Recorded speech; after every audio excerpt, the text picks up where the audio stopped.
اصلی شاعری اور معمولی شاعری میں فرق ہے۔ احمد ندیم قاسمی۔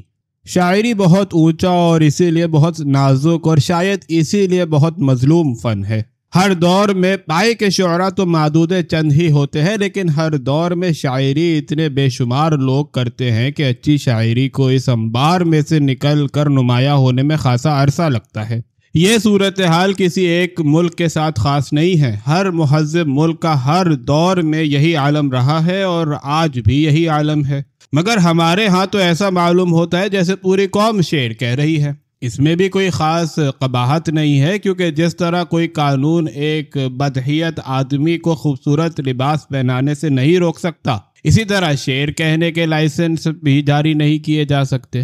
قباحت اس وقت پیدا ہوتی ہے جب معمولی شعراء بلند بانگ ادعا کے ساتھ اپنی معمولی شاعری کو غیر معمولی شاعری قرار دے ڈالتے ہیں اور اپنے عجز کا تحفظ اس اعلان کے ساتھ کرتے ہیں کہ ان سے پہلے جتنی بھی شاعری ہوئی ہے وہ بے معنی اور بے سری ہے۔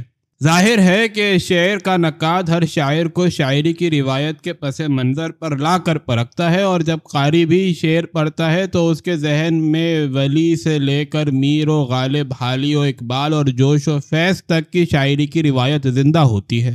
اس طرح وہ نام نہاد غیر معمولی شاعری سے اجنبیت محسوس کرتا ہے اور اسے وہی شاعری قرار دیتا ہے جو وہ ہے، یعنی معمولی شاعری۔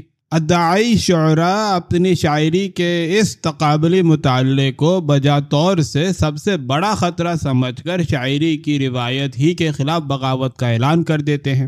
انہیں اگر کوئی داد دی جا سکتی ہے تو صرف یہی کہ انہیں سوجی خوب ہے، وہ ذہین ہے مگر افسوس کے شاعر نہیں ہے۔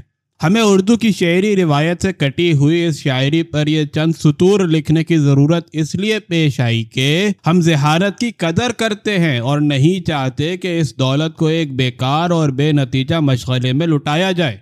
ساتھ ہی ہمیں بعض اوقات شبہ سا ہوتا ہے کہ ان ادعائی شعراء میں سے چند ایسے بھی ہیں جو اگر اپنی زبان کی شعری روایت سے بھڑکنا ترک کر دیں اور اپنے احساس کمتری پر احساس برتری کا خول چڑھانا چھوڑ دیں تو وہ شاید اچھا شعر بھی کہہ سکتے ہیں اور یوں اپنے تہذیبی سرمایہ میں اضافہ بھی کر سکتے ہیں۔ اس سے پہلے بھی عرض کیا جا چکا ہے کہ فنون شعر و ادب میں تجربات کی اہمیت کا معترف ہے، لیکن تجربے کا بھی ایک سلیقہ ہوتا ہے اور کوئی قلعہ ہوا میں اب تک تعمیر نہیں ہوا۔